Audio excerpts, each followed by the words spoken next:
सभी को जय भीम जय संविधान। दोस्तों, हम भारत का संविधान का आर्टिकल 173 को प्रैक्टिस करेंगे, पढ़ेंगे और समझेंगे।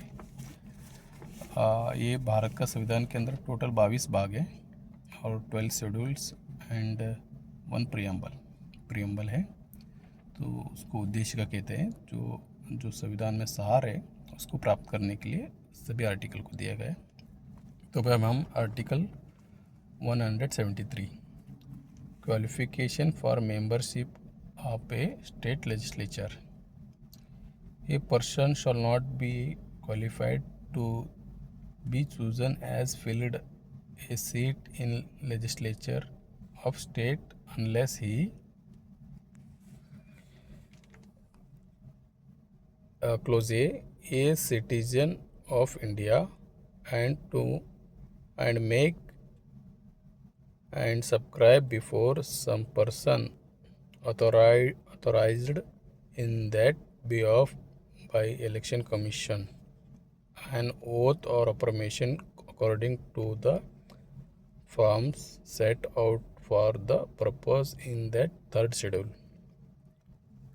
Clause B is in the case of a seat in the legislative assembly not less than 25 years of age, and in the case of seat in the legislative council not less than 30 years of age, and pursue such other qualification as may be subscribed in that behalf by or under any law made by parliament.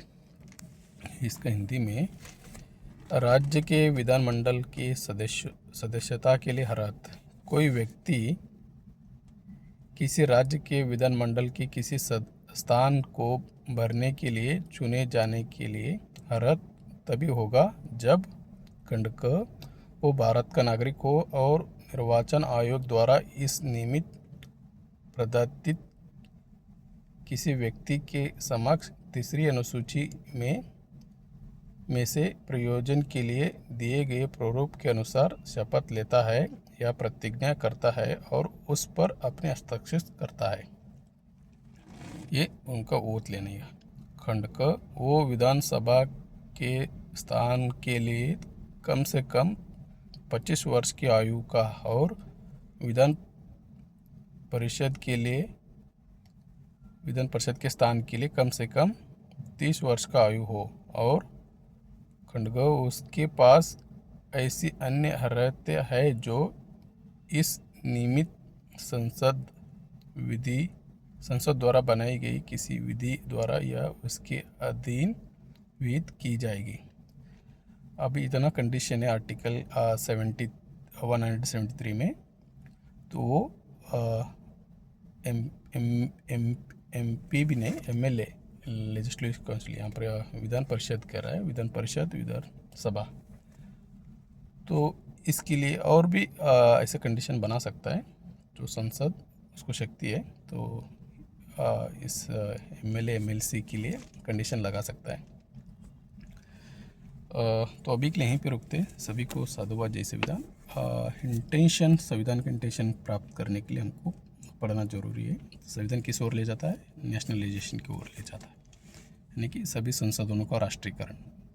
उद्योग धंधा, भूमि, school, college, hospital सभी सरकार के नियंत्रण के अधीन रहना चाहिए, किसी इंडिविजुअल भारत का नागरिक के हाथ में नहीं। तो इसीलिए हम राज्य चुनते हैं। राज्य यानी कि स्टेट यानी कि जो लोकतांत्रिक हमारा प्रतिनिधित्व को चुन के भेजते हैं, जो हम टैक्स पे करते हैं तो उसका सही तरह से डिस्ट्रीब्यूट हो।